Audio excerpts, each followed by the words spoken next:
Hello, America, and welcome to another edition of Young Patriot Radio.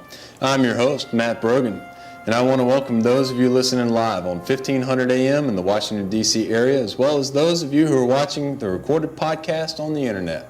I gotta say, last week's show was downloaded more than 230,000 times by patriots all over the world, including our men and women in uniform on the Armed Forces Radio Network. Today, you're in for a special treat. We're joined here in the studio by 16-year-old Oliver Grayson, who's a red-haired junior at Mount Vernon High School in Virginia. So Oliver, welcome. Mr. Brogan, thank you, sir, for inviting me to be on your program today.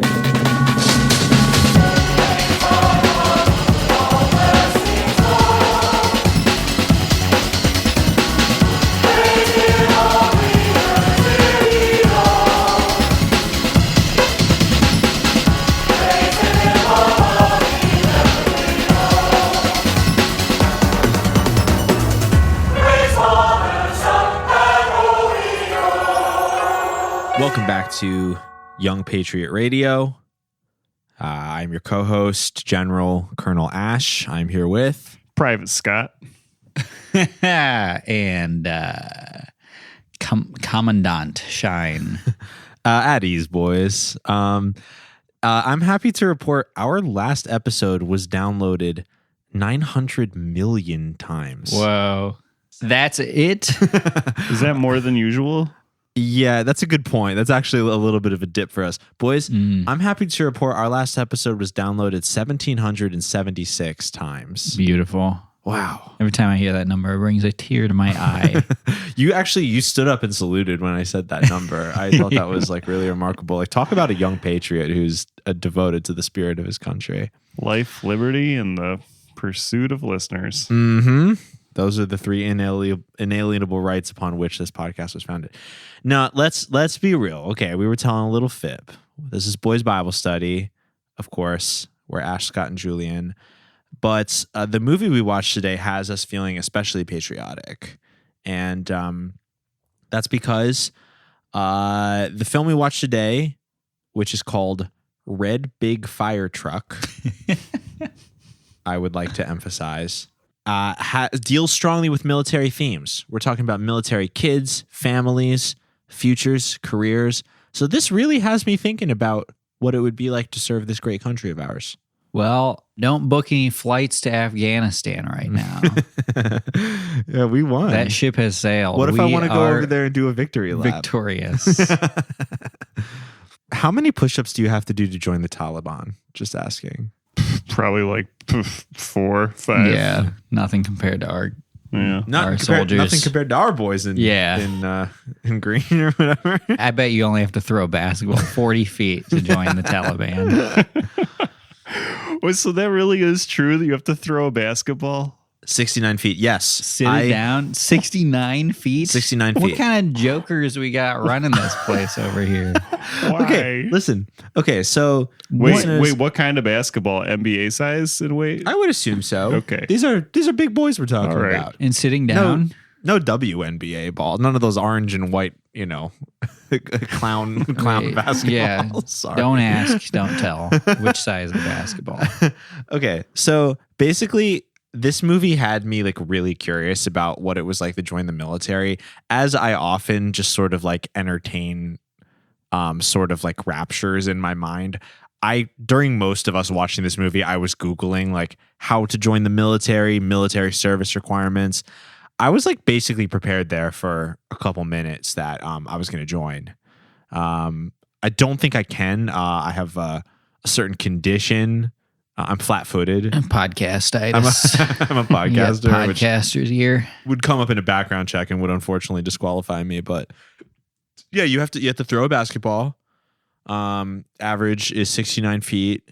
I don't think you have to get all the requirements for everything, but it's like you need to have a score that falls within a certain. They list the averages. In what war has anyone ever needed to be sitting down throwing a basketball at Hitler 69 feet away? At baby Hitler. Baby Hitler.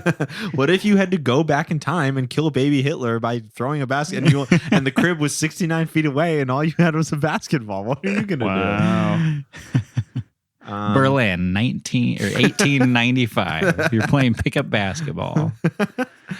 Of course, they call it football over there. That's true. Yeah.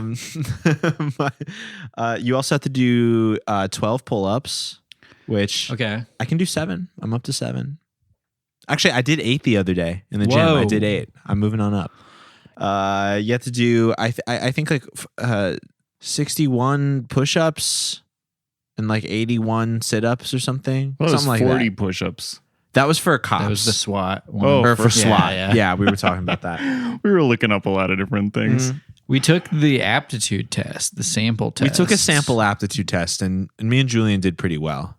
Yeah, I think like 6 out of 8, right? Yeah, we have military minds. Like, we have tactical minds. Like, It's Yeah. a C. Sorry. yeah. Okay, well, C's average. It's the average. Like, that's all you need to do. We're Like, going to be fine. it's pass or fail. Like, I don't know if you've read it, The Banality of Evil, but the average people tend to do pretty well in military structures. Well, you know, the maker of this movie is not your average military man. No way. That's the thing about this. So, red big fire truck, which I literally have to like contort my mind and to be able to say that phrase. Like, I feel like I'm like, You had to ask if, like, basically you were asking if this was really the title repeatedly during the movie. it's just Your brain would not accept it. just like red big fire truck. It's like looking at an optical illusion. The maker of this movie, Paul McKellips is the filmmaker behind this movie. I found his LinkedIn, and it has to be the same guy based on a couple details. Yeah. And he's actually like pretty advanced in the military, which obviously was a huge basis for this I film. thought you were going to say dementia, judging by the content of this film. He's actually the president of the United States, and he is in advanced stages of dementia. No, Paul, in quotation marks, Pablo McKellips, in 2017 to 2018, according to his LinkedIn, was a presidential appointment press secretary for FEMA. You know how they did so well in Puerto Rico. Yeah, it says He here was the in guy who Puerto came Rico. up with shoot. Well, he had the fucking basketball throwing thing on the brains. He's the one who came up with Trump throwing the paper towels. Show the American people you can throw a basketball 69 feet. It says here, I mean, he boasts in the bio of his resume that, yeah, he served as press secretary during Hurricanes Harvey, Irma, Maria, and Nate, as well as the California wildfires in Sonoma, Napa, and Santa Barbara. He was embedded in Puerto Rico for 2 months and California for 1 month, handling external communications. Get him the frick out of here. Well, but before he did that, in 2015, he made a movie called Red Big Fire Truck. And this is that movie. So surreal. I know. It's like, it's so sad that like you're either going to have these people in your government or you're going to have like CEOs of banks like Yeah. running the show. You Yeah. gotta get one or the other. I would Damn. honestly rather an indie filmmaker. Yes.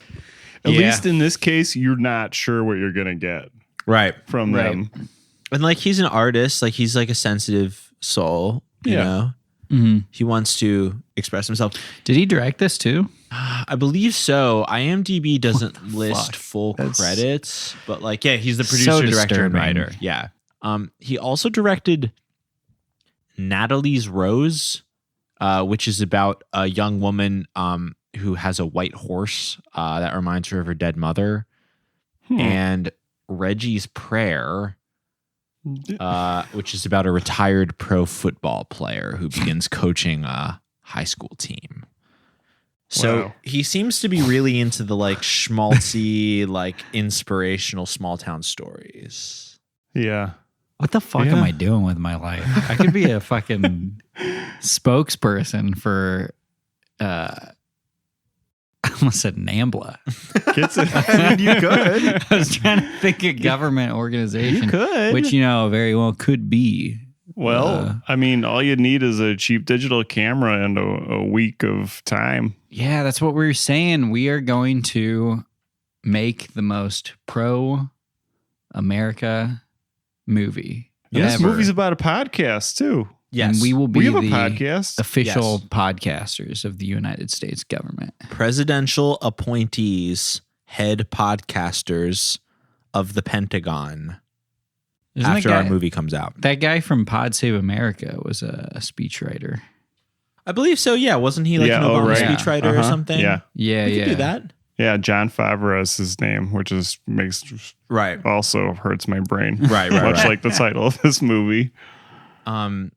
Yeah, but no. The career path is set out for us, and gentle listeners, we are going to make a Christian movie like that. I don't know exactly You when. can't but stop like, us. No, you can't, and you Try as hard as you throw as much money as you can at us to keep us quiet.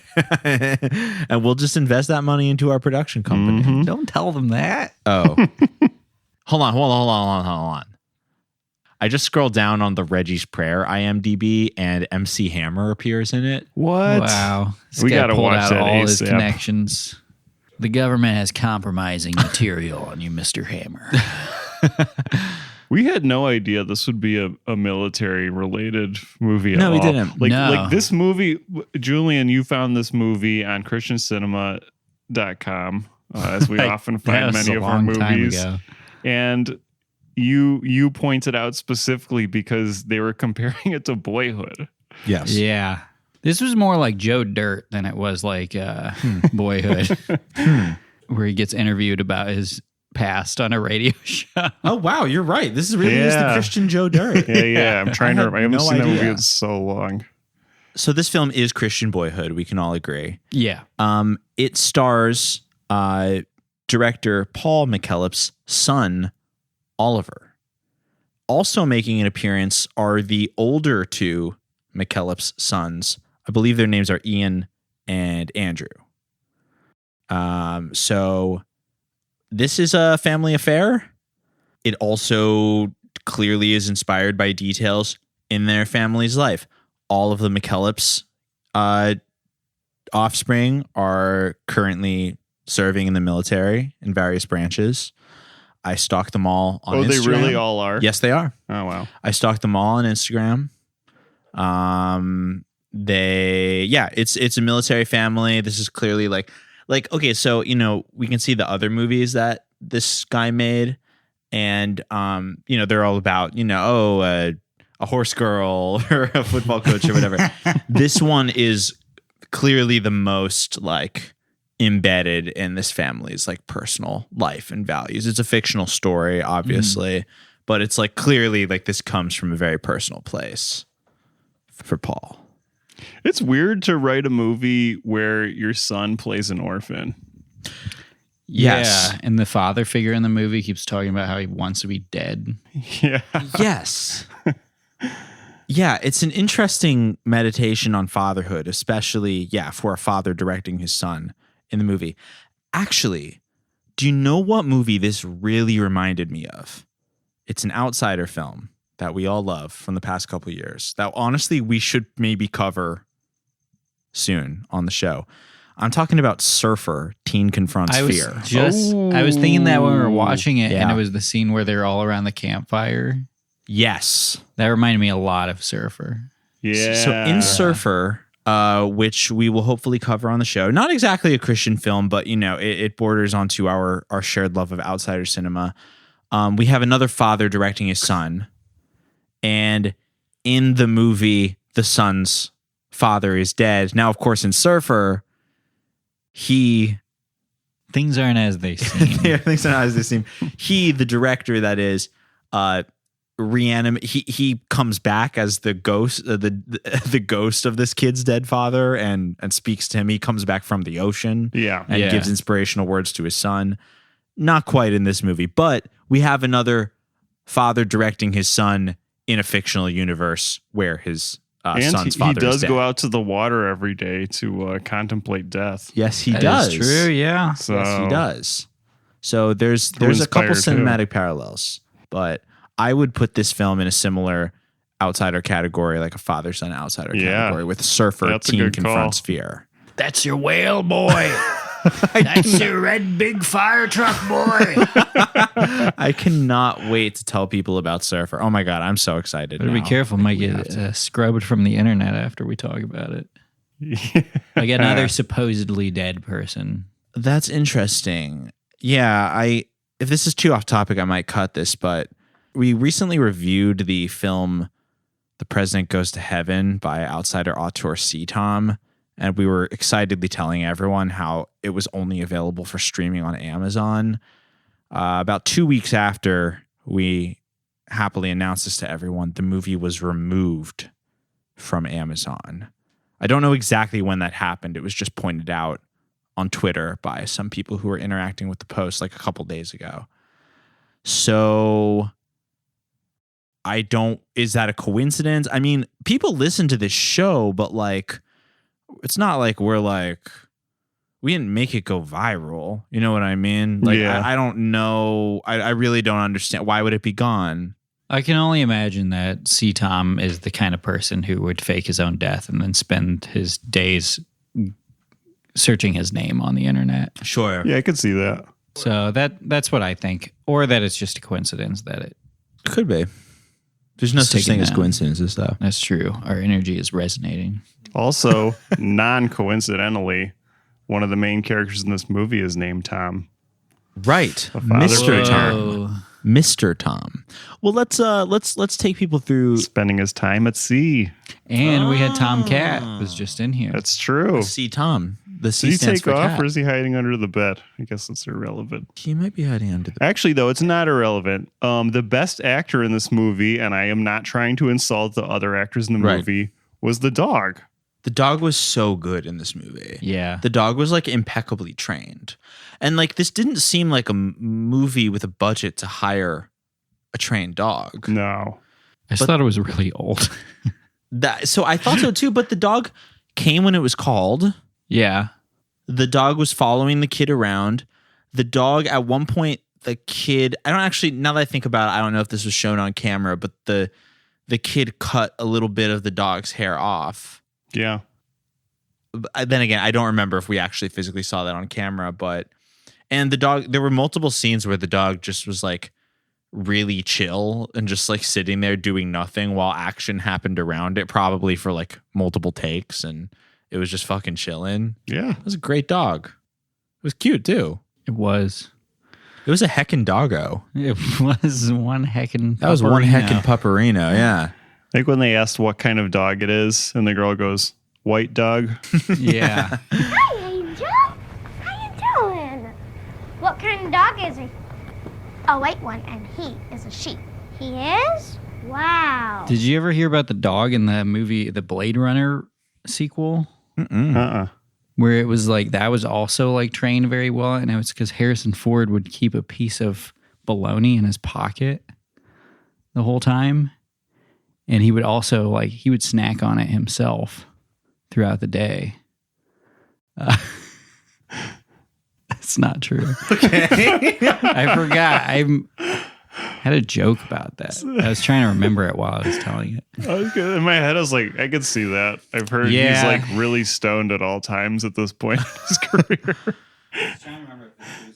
Okay, I just learned some movie production, not exactly trivia because I don't know what movie this is from, but I was hanging with Schwartz and Shannon. We saw an owl, which was really cool. This reminded Shannon of a story. She was on a film shoot, and in order to keep the parrots away, the production had a trained hawk that would fly around just as a deterrent to the parrots. What? A security hawk? A security That's kinda hawk. cool. However, on one of the days of shooting, Oh, no. the hawk picked up and killed the neighbor's cat and dropped it in the middle of the film shoot. Like, just like, because hawks kill animals by picking them up and like dropping them a great distance. So legitimately in the middle of this film shoot, like just the neighbor's cat just landed dead on the ground in the middle of the shoot. And so the hawk was fired and replaced with an owl. Oh, man. They fired oh my the hawk. God. They fired the hawk. You'll never work in this town never again. Work in this town again, dude. Holy shit. Are movies the stupidest thing that humans have ever come up with? Like, they're my life, but like, I honestly I think they shouldn't be made anymore. Dude, I probably told you guys about this, but when I first moved here and I PA'd on this web series, and they were shooting in this house in Hancock Park, and the people rented their house out to this web series that they were both acting in. It was like this older couple. They were like so pissed off that they were shooting in their house. So first I was like, why the fuck did you agree to this in the first place? Yeah. And then, but the first day when everybody showed up at 5 a.m., moving all this shit in, they had 2 dogs and one was really old. And the dog got so excited to see all these people at once that it had a heart attack and died. And they had to shoot for the rest of the week. And they just killed them. Yeah, they just killed the dog Holy the first shit. day. Yeah, Holy fucking shit. and I had to take the other dog to like the groomer at one point, and they were like, "Oh, where's the other dog?" And I was like, you might want to ask the owners about that." I did not know what to say. That is so fucking wild. I was like, I think he's at the vet. Wow. He went to a farm. Yeah. Well, I'm sure that web series was well worth it. I could actually tell you the name of it, but I will not. No free clout. No. Well, let's take through. We don't have to go beat by beat. This is a very non-linear, almost like impressionistic film, but we should give people a taste of what happens in this film, and they can decide if they want to spend an hour and 20 minutes of their precious fleeting life watching Red Big Fire Truck.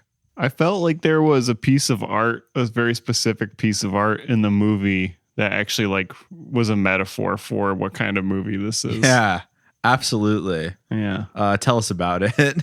Well, at one point in the film, there is a painting contest from the local barber. It's been doing it since 1968. Mm-hmm.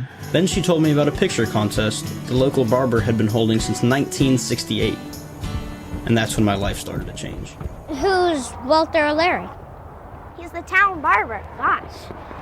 Hey, look! Walter's Barbershop presents the 1968 painting contest. $20 prize. Enter now. Hi, Amanda. You got a new friend? Mm-hmm. Pleased to meet you. My name is Oliver. You got nice manners, Oliver. Get up in the chair and let me give you a free haircut. Thank you, sir. And the winner of the painting contest gets $20. So there's a lot of entries. Right. And in this economy? Yeah. Yeah, exactly. Our protagonist decides he's going to enter, and he paints something that he's 6, but it looked like he was half that age with what he painted.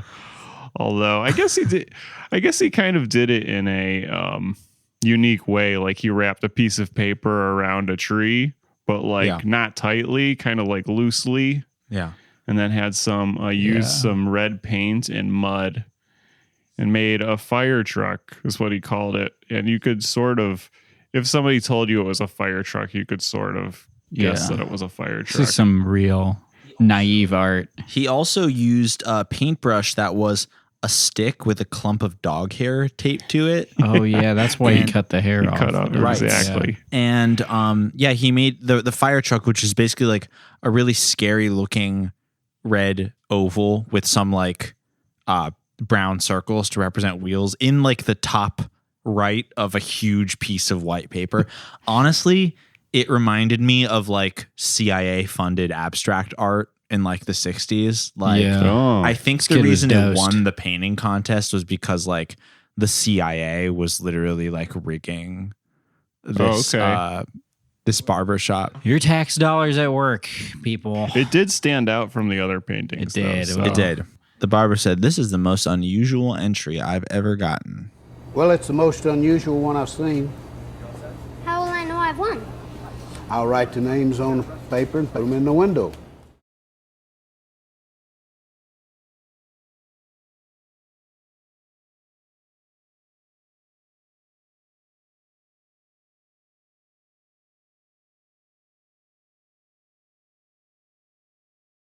Yeah, his interpretation of a fire truck. Also, later in the movie, when he gets to the titular fire truck, which is much smaller than an actual fire truck, he says, "This is the biggest fire truck I've ever seen." Yes. Which leads me to think that this kid has no idea what a fire truck is or how has ever here's seen the one. thing. So the big thing about this kid from when he was much younger is that the orphanage he got put into burned down the following day. So I guess he never did see a fire truck. Yeah, because it burned down. Well, that's a good point. Yeah, he never. The fire truck never arrived. He had an It always looked opportunity very to see small a to fire him. truck. Yeah. However, I guess that is the impetus for him drawing that, is that he said he wanted to draw something that would have saved the orphanage. This boy has a very twisted relationship to the concept of a fire truck. Yeah. Why does the fire truck haunt him so? And that is exactly the reason. The fire truck represents the absence in his life. The absence of a home, the absence of a family. In the same way, the fire truck was absent on the day that his orphanage burned down. And then the two fire trucks he ends up with in life are both extremely flammable. A paper fire truck and a wood fire Holy truck. shit. Oh my God, this movie was so good. Life is fleeting. It really is. So he's telling this whole story of his childhood while sitting around a campfire with the boys. This movie is framed so the main character, the actor's name is Oliver, but he's also playing a character named Oliver in the movie, which is convenient for us because we can just refer to him as Oliver the whole time. When we initially meet Oliver in the movie, he's 16 years old. He's preparing to enter the military after he graduates high school. And this is, a huge plot point for the film. I wish this was another movie that started in the year like 2040 and then went back to present day. Like Invisible Enemies. Yeah. The movie we watched last week for a bonus episode, Invisible Enemies. Yeah, was the flashback was for the present day, which at the time of the filming was 1997. Yeah. But what they were flashing back to was depicted in the movie as the year 2024. Yeah. So it would be awesome if this movie was like, well, they didn't know the Space Force was coming, or he would have been preparing for that, and they would have been flashing back to his life in an orphanage. Although to their credit, so most of this movie takes place in 2005, even though technically it's present day, which would have been 2015. Mm-hmm. They use a camera that looks like it is at best from 2005, so they fit the look. I agree. I thought that was very clever, whether that was intentionally or unintentionally so. Oliver preparing for the military, he's a bit concerned about his mile run. You have to run it in 6.5 minutes about to qualify. And he failed. He has knee problems. He meets this friend who never appears for the rest of the movie. From the beginning of the movie, it seems like their relationship is going to be the focal point, but there's nothing to do with it. I thought this was going to be the Christian Moonlight. Which I honestly thought so too. Oh, I was waiting for them to kiss. Unfortunately, we never got that fan service, but there's like a whole thing where he's like, I'm going to train you and we're going to listen to movie music. That's like a huge movie. The secret to running a mile, it's all about the split. Each quarter lap has its own strategy, and it helps me personally to think of it like movie music during a big chase scene.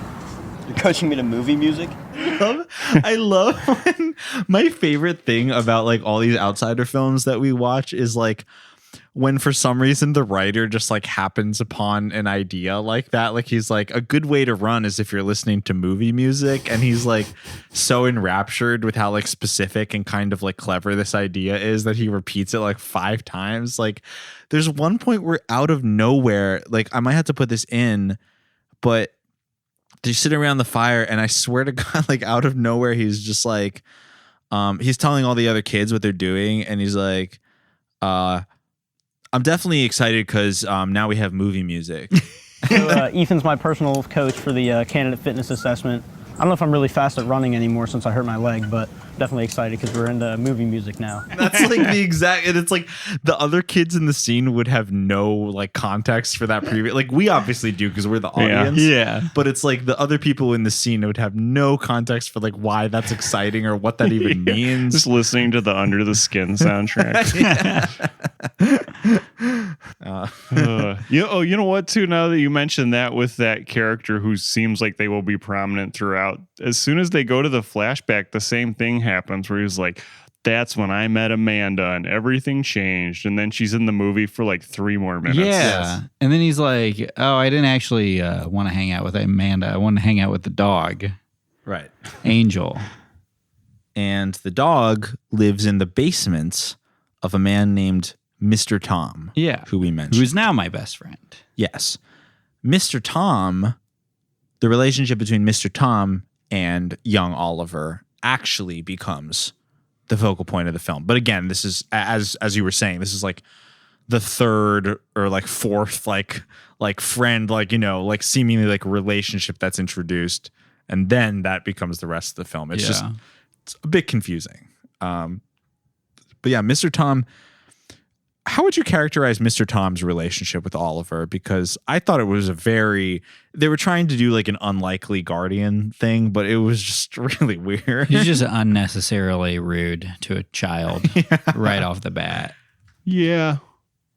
I don't know. I could understand though why he's like, I don't know. He was afraid of getting hurt again. Getting to it. Yeah. We're getting to it too fast or whatever. But like his son died 3 years ago. Yes, right. We do learn that. Yeah. His son died in a tragic tire swing accident. Yeah. Which is not a joke. That's what happened in the movie. His son died in a tire swing accident. How did it happen? The lake was too dry. The lake was too dry. It hadn't rained in a while. The son jumped off the tire swing into the lake head first and landed on his head and died. That is what happens in the movie. I'm just telling it like it is. It's not a bit. And he swung out over the creek, dove head first into the shallow water. Did he die? Yeah, we all died that day. What happened to the tree? That's why he takes his boat So out to the sad. lake every day. Yes. Every day. Make sure the Same water's time. high enough. Yeah. But I just, so Oh. again, what the movie's trying to do is this sort of trope where at first the man meets the kid and he's like kind of annoyed by him, but the kid is persistent and warms his heart. Yeah. That's what they're trying to do. But the writing is like very just like weird and impressionistic and clumsy. So it's a lot of lines of like Mr. Tom being like the kid's like, "What are you building?" And he's like, "My coffin." And Oliver's like, "Why?" And he's like, "Because I'm dead." What are you gonna build? A casket. Isn't that for dead people? Yep. Who died? Me. Don't you need some bigger pieces of wood? This was a presidential appointee To FEMA. to FEMA. It's so wild. He's the one who's sending us all to the FEMA camps. Yeah, I have to you have to wonder if when he met Donald Trump, he brought a DVD copy of this movie Yes. to be like, "Yeah, I'll give this to him." I literally Check it out. think that's why he got the presidential appointment. God, I hope Like- so. Trump is like, "Look at this, fantastic! He made a movie." Mr. Hollywood, He's we'll send you to California.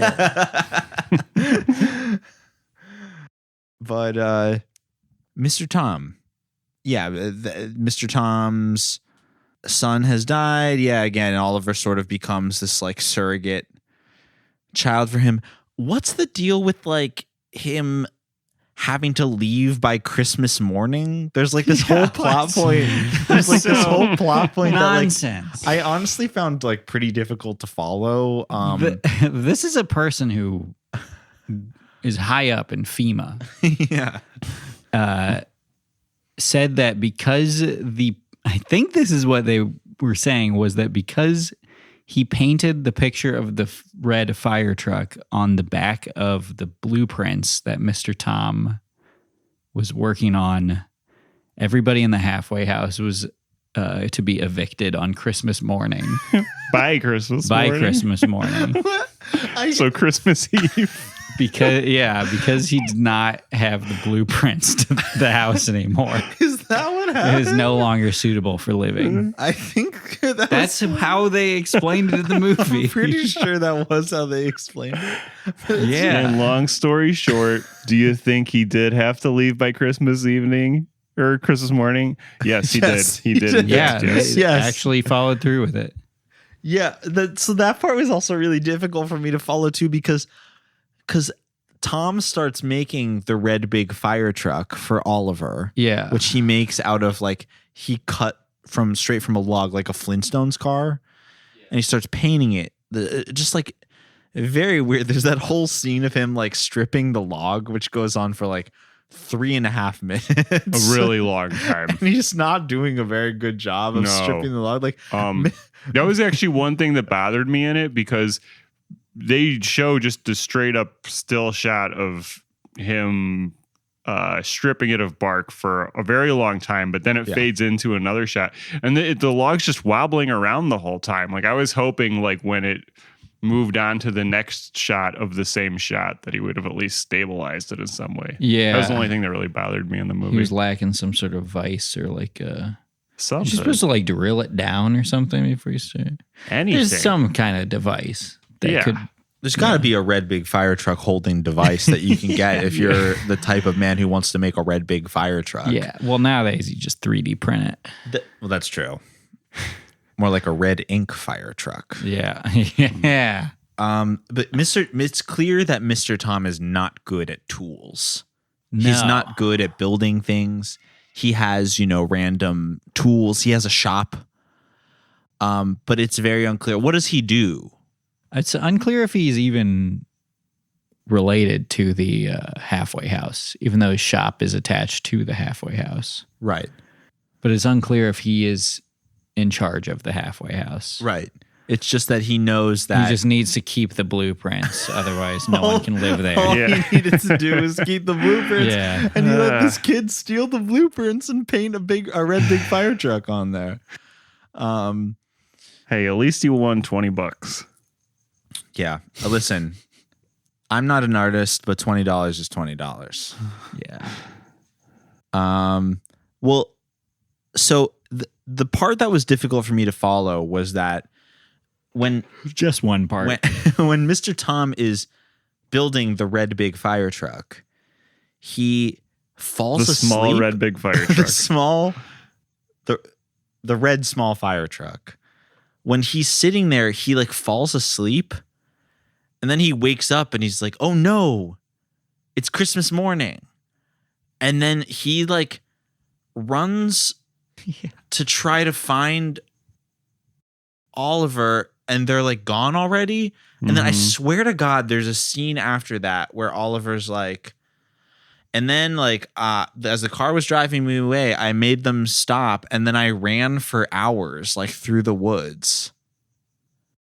And I was like, you're telling me they just like let this little kid like run off in the woods for like it was just like stop me if I'm incorrect in my reading of this movie, but there were just like several things that happened that were just like what is going on?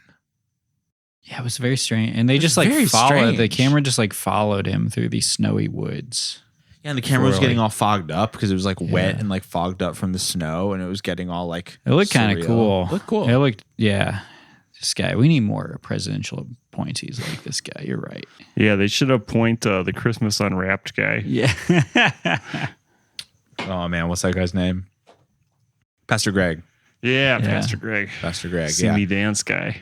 Pastor Greg should Christmas Unwrapped definitely. guy. Joe Biden should reach across the aisle and appoint Pastor Greg to. I don't know. He could be like treasurer. Yeah. He could be The like. Department of Christmas Affairs. He could do the White House Christmas decorations instead There you go. instead of Dr. Jill. Yeah. Here's how you make ants on a log. So, these are the happenings of Oliver's past. Flash forward, Oliver is appearing on a podcast. Fucking stupid story to tell everyone. Yes, he's telling the story to all of his friends. He then tells it again on a podcast. This podcast is called it's called Young Patriot Radio. He explains it early in the movie. He says pretty much what it is they find random military kids and every weekday they bring them on. I think that's basically word for word how he describes it. He later goes on this podcast. The host of the podcast is named Matt Brogan, which is ahead of its time.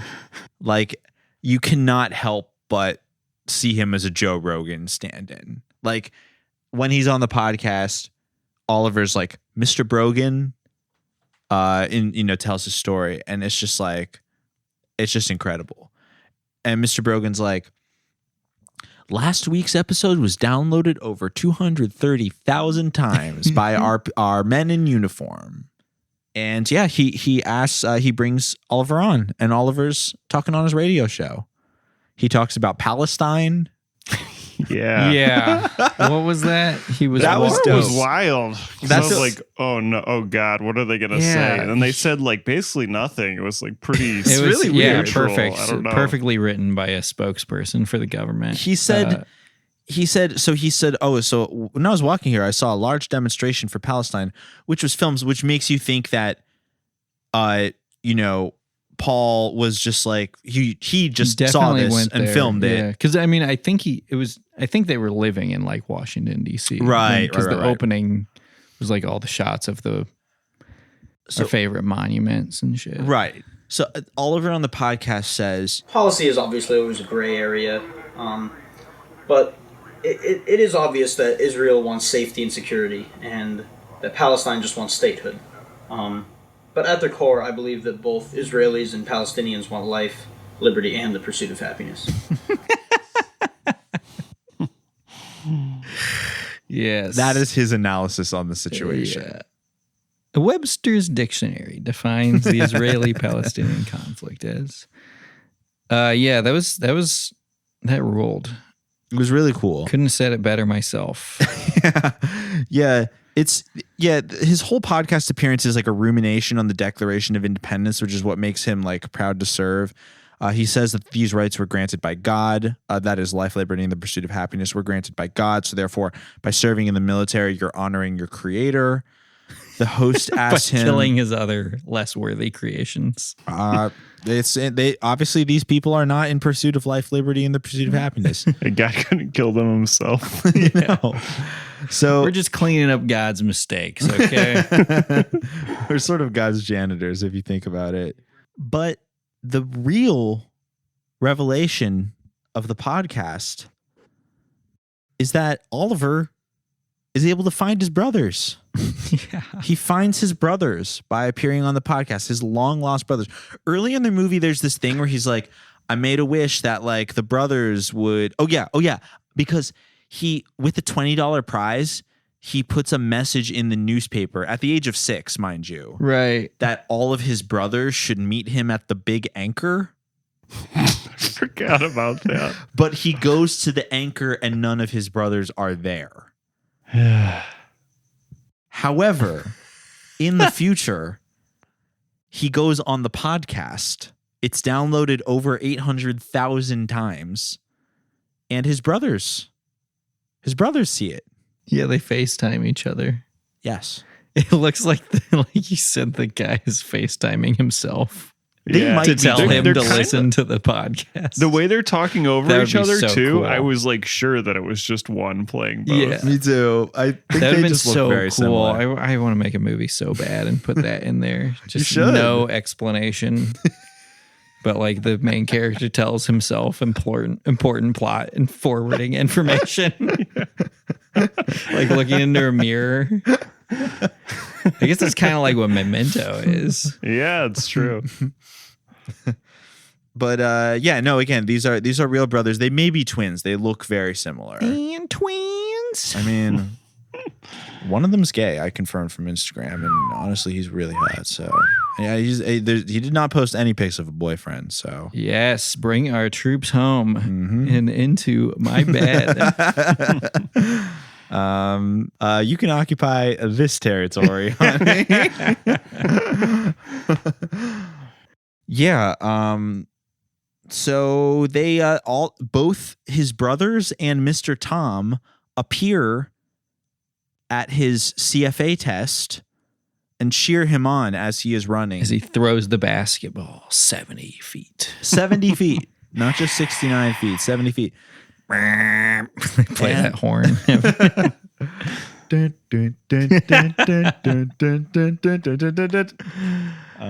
Yeah, well, call me when you got to make it in the hoop from 69 feet on your buttocks. Yeah, come on. Right.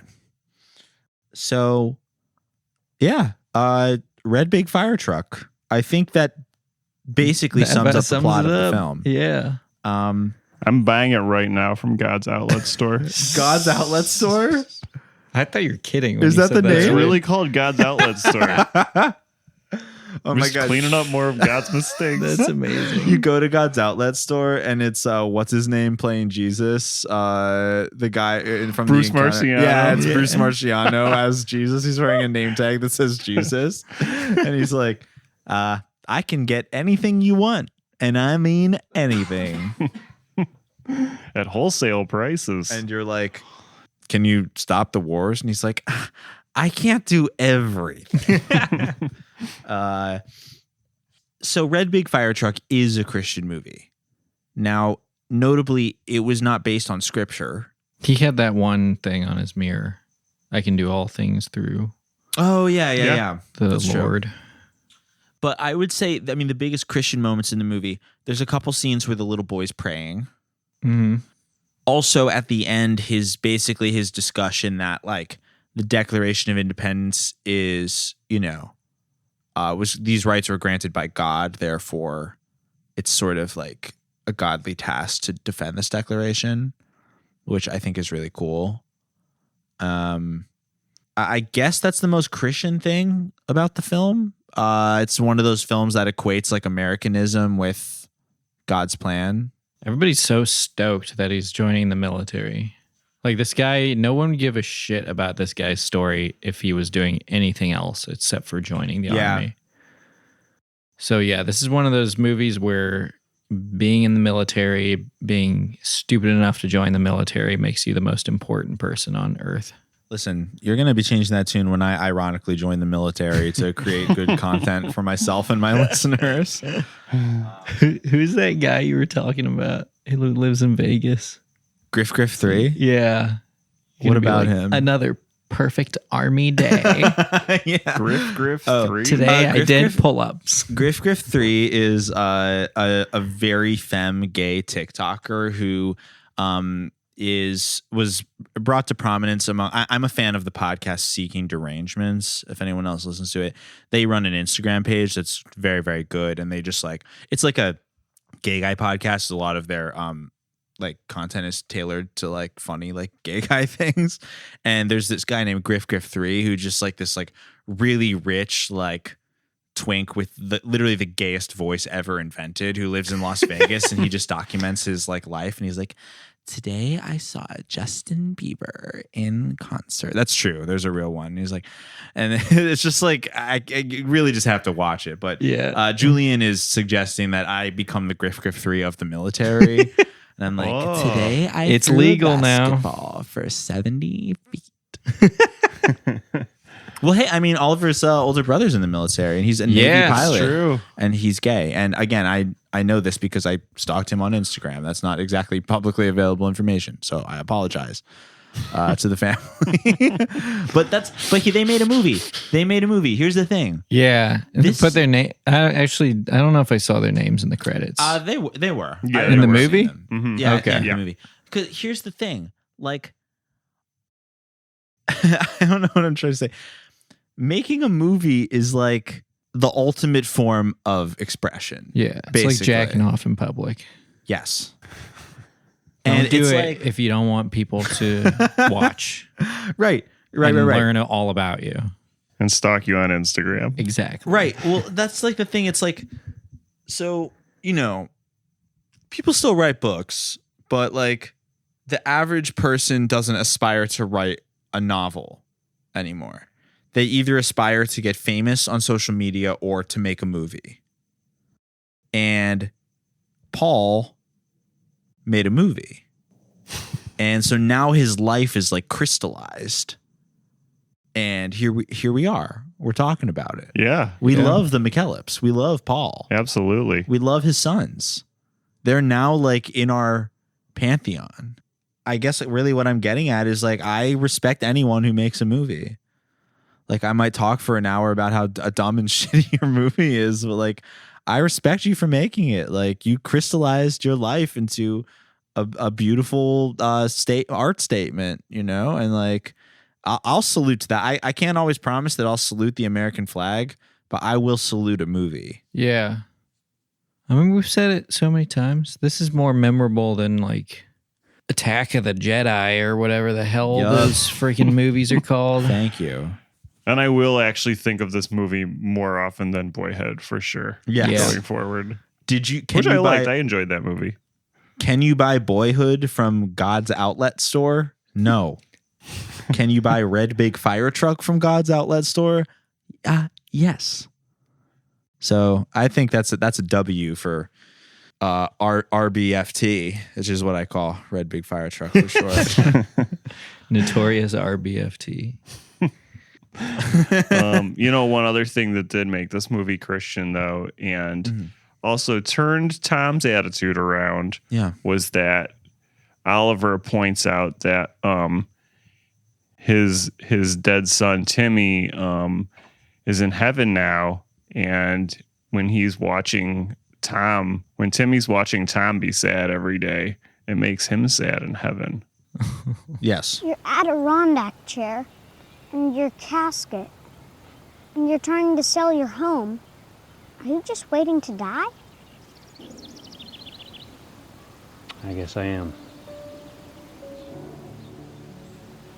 Mr. Tom, I know Timmy's in heaven, but when you act like that, that must make Timmy sad. And he was like, that's a good point. He's like, son, you made a great point there. You know what? It's not a good point. That is fucked not up. a good point. If people on Earth could just do random shit and it still makes you sad in heaven, what's the point? That's not heaven. what's the point? Yeah. It's literally. Maybe that's like third tier Mormon heaven. I don't know. Right. Yeah. Well, yeah. Also, like, I mean, obviously, the kid is like a little kid, but like, I mean, how do you know that the other kid's sad in heaven? Like, you can't just tell people, like, if someone like cuts me in line at the grocery store, I can't be like, you're making your dead son sad in heaven when you do that. Like, try it sometime. I should. That's the new Boys Bible Study Challenge. Yeah. Okay. So last week we issued that we should start doing a challenge every week. Last week's Boys Bible Study Challenge: tell your friend I know about the pornography. This week's Boys Bible Study Challenge: manipulate someone by telling them that a dead loved one is sad at them. Yeah. Yeah, because they're doing something you don't like. Yes. I guess, another thing is, so we've talked about the Bob Revere archetype on the show, which is, of course, the perfect middle-aged suburban white man named after the character in the movie Last Ounce of Courage, who is that archetype. I feel like this is like the perfect kid. This is like the kid version of the Bob Revere character. Yeah. Because like this kid is perfect, even up till when he's a teen. Yeah. He's like, especially when he's a teen. Right. He was so thrilled that his parents died and he got to live in a half house. Yes. Yeah. He when was he's doing his 1 million listener podcast, Yeah. they like ask him about like how he dealt with this, and he says he's so lucky. Yes. Because I had 10 families. Yeah. And most kids only have one. Yeah. Rub it in. You see, my parents were killed in a car accident before my first birthday, and I was placed in an orphanage that was temporarily pending notification next of kin, and it was the next night that orphanage caught on fire and burned down, and all the records were destroyed in the fire. Wow. So then who raised you? Well, it's been a lot of people, sir. To be exact, I've been in 1 orphanage, 1 halfway house, and 9 foster homes. I'm definitely a very lucky guy. Lucky? Well, I mean, yes, sir. I mean, think about it. Most kids only have 1 family and 1 home, and I've had at least 10, so. I gotta say, you have an amazing perspective, Oliver. You're supposed to be sad, you jerk. Yes. It was funny that was everyone's reaction to when he was like, the best time of my life was when I lived in a halfway house. Everyone was Everybody's like, are you fucking stupid? I can't be sad because if I'm sad, my parents will be sad in heaven. Right. Right. Yeah, I mean, yeah, perfect kid. He like prays. He just like he goes up to like random sad adults and is like, "You're gonna be my friend. Like, I'm gonna turn your life around." He's perfectly well mannered. He knows what to say. And like, remember when the barber's like, "You have very good manners. I'm gonna give you a free haircut," and just like immediately just like takes him in the chair and starts cutting his hair. And when he's a teen and he's on the podcast, I mean, obviously, I know it's a movie, it's scripted, but all his answers are like he's wearing a tuxedo to the podcast interview. Let us point out. The other guy's in like a t-shirt and shorts, and this man is there The wearing other a guy tuxedo. looks like he's about to go golfing. Yes. And this guy's wearing it looked like Step Brothers. That's when they go to the job interview. Okay, this is why joining the military is awesome, because like if you show up to a normal like casual occasion in a tuxedo, everyone's like, "What the fuck is wrong with you?" But if you're like a military man, if you're an aspiring young military man, it's like, wow. Perfect. That man is prepared, is proud. He's prepared to kill. Prepared to kill. His spirit's already been broken. Right. So, you know, this just goes to show, like, dude, I'm gonna fucking join the military. Yeah, do it. Okay. I'll join you. I'm gonna make a movie, or I'm gonna make a red fire truck, something that I call a very large fire truck, but that's small and made out of something flammable. We'll start the podcasting division. Of the Space Force. Yeah, we're gonna be the first people to record a podcast in zero gravity in the Space Force. I wouldn't even have to hold the mic. Yeah. Oh my God. Yeah. You don't even need mic stands. You just fucking put the mic in front of your face and talk into it. Who do y'all think will be the first podcaster in space? Joe Rogan? I feel like he's probably like too short to go to outer space. Is he short? Something. I think so. He's a bit short. People like joke that he's like a manlet. I don't know if he's like that short, but I think he's like let's look at like less than 6 foot. I think Anna Katchian could go to space. I would like to see how transregret Snoopy does in space. I think she could deliver a lovely sermon from space. Oh yeah. Well, any other key moments from Red Big Fire Truck that we should be sure to touch on? I liked the part towards the beginning when his new best friend, Oliver's new best friend, who we never saw beyond 2 more minutes of the movie. Mm-hmm. Told him after he explained that he tore his ACL or something like that in his knee. He broke his knee. Yeah. A major knee injury. He broke his knee later in the movie, yeah. And he was, telling his friend that it's tough because he has to run a good mile for the military. And his friend says 90% of running is your mental attitude. Yes. Yeah. He also, speaking of percentages, he said, a lot of people think the military is an option, which I want to say at the time he was saying that, I was literally like Googling like military admission. How?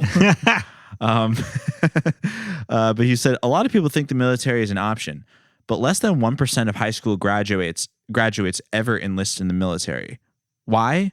Because we're not like other people. That's true. You're worse.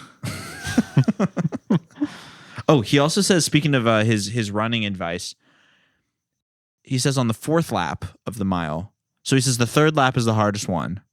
And then he says, but on the 4th lap, you'll know who you are and you'll know who you aren't. Wow. It's just running a mile. Yeah, it's just a mile. It's like not that. Most children in school do this. Yes. Once a semester. Yeah, I feel like you start doing that in like 3rd grade. Yeah. Yeah. I ran a mile today. Where's my fucking movie? Which lap was the hardest? All of them. Yeah. None do of you feel them. like you know who you are? Yeah, sure.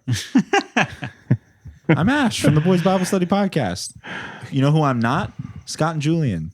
Good answer. What percentage of your run had to do with your mental attitude? About 90%. Okay. All right. So it tracks. All right. Maybe like give or take, like, maybe 85, maybe 95. But I'd say right about 90 on average. This movie. Interesting. What kind of music did you listen to while you ran? TV music? I see some ways we could improve your workout. I was just listening to the Curb Your Enthusiasm theme song on repeat. That's the TV music I was listening to. Yeah, I still can't think of what that music sounded like to me, but it was mostly stock music. So yeah, it literally said in the credits, it was like joyful guitar and ukulele. Or joyful piano and ukulele. Yeah, it was all shit from like Pond 5 or stock music sites like that. Yeah. There was some Mumford and Sons ass like background music for a while that was like Pond 5. Pond 5. Pond 5. Pond 5. This movie did probably inadvertently reveal the target for military recruitment, the best target for military recruitment, which is people who have very broken home situations and have parents who say they will do nothing to help you go to college. As this guy said, his foster parents said, what did he say? He said, they're great people. They said they wouldn't help me go to college, though. And just preying on the, lonely with nowhere to go. Most people prey on the lonely. I pray to God. Yeah. Also, there was a big line dancing scene at the end. There was like a 3-minute long line dancing scene that was not synchronized to some like country song that was playing. That was like, I do country my way. But yeah, everyone was line dancing at the end. Yeah, it was this great. Is cool. This movie would be way better. I think this movie could be legitimately good if it was shot by like Terrence Malick and you kept the script the same, or whoever Terrence Malick's cinematographer is. Kept everything else the same, but just got that cinematographer there. I think this movie would have been a critical success. Yeah. And if they got like actual movie music. Yeah. Yeah, that too. Movie music. Yeah. Should we rate this film? I think we're in a good position to rate this film. What do we say, boys? What's the official Boys Bible Study rating of Red Big Fire Truck? Some kids want a tire swing. Some kids want a red big fire truck. But all kids want life, liberty, and the pursuit of happiness. I'll give this movie 20 out of $20 on the prize window. Did we ever figure out, they just leave the $20 like taped to the outside of the barbershop? I believe so. That's what it looked like, yeah. Wow. What a beautiful society we could live in. Yeah. If only we all had guns. Yeah. If we all had guns and no one had to work, they could just enter picture contests all day until they won the $20 prize. Hell, I enter sometimes 20 to 40 picture contests per day just to make my rent. Gotta hustle. My dog is completely bald now. I loved this movie. I mean, it is rare that I purchased the movie after we've watched it already. It's also rare that you purchase it in the middle of recording the show. Yeah, that's how strongly I felt about it. Wild. I grew up in one home. But after watching this movie, I feel like it was 10. Which is the score I'm going to give this 10 out of 10 homes. 10 homes, a perfect film. As for me, like, I really thought this was a brilliant film. Like, it didn't just land on the plot. It also, gave us those beautiful, slow nature shots we could expect from a Terrence Malick type of movie. But also, I really appreciate the podcaster representation in this film. I'm going to have to give this film 800,000 out of 800,000 downloads because it was perfect in every way. And I'm going to bet that that's about how much we're going to get for talking about it. Everyone who's listening, just go to our Libsyn page, go to boysbiblestudy.com, go to our page. There's a download button. Just hit that download button over and over again all night. Yes. If everyone listening can do about 1,000 downloads, then we'll get there for sure. You can do it. Just do it. Pop an ivermectin. Yeah. Get clicking away. Time will fly by. Go to your local military recruiter. Tell them Yeah. about the podcast. Yes. Tell them to tell everyone they're trying to recruit about the podcast. Yes. Go to your local barber. Talk to them about their painting contests. You know, every day I feel like we won a contest because we have some of the best listeners around. Couldn't have asked for better they're ones. so beautiful. These are the most beautiful listeners. They are some of the biggest listeners and some of the most beautiful listeners. Some of the biggest, biggest listeners. Thank you so much to everyone who listened. If you have not already, please go to boysbiblestudy.com and hit that subscribe button. There's links to all the places we have the show you can subscribe to. Also, if you really like the show, we would humbly request that you actually go to our Apple Podcast page and leave a review. It boosts our profile a lot. We'd really appreciate it. Help us reach more people. Also, if you really like what we do and you want to support, check out patreon.com/boysbiblestudy. Subscribe for $5 a month to get access to all bonus episodes that we do not reveal to the public and get 2 new ones every month. Shout outs to our very special listeners at the Patron Saint tier, the $20 a month tier. Thank you so much to Nicole, Marissa, Jeff, and Jane. Really appreciate it. Our outro music is Oh My God by Mary. From all of us here at Boys Bible Study, myself, Ash, my co-hosts, Scott and Julian, we would like to say, peace be with you. And also with you. Pond 5. Pond 5. Forgive me, Father, for I have sinned. Pond 5. I feel your love in me, it's coming from within. Oh my God, my devotion is so unwavering. Divine emotions when you enter me. Every day you take me high with your love, and I'd rather be. I need you to wash away my sin. I will open back to let you in. And I give you all I got. Non-stop, oh my God, yours is a God. Pond 5.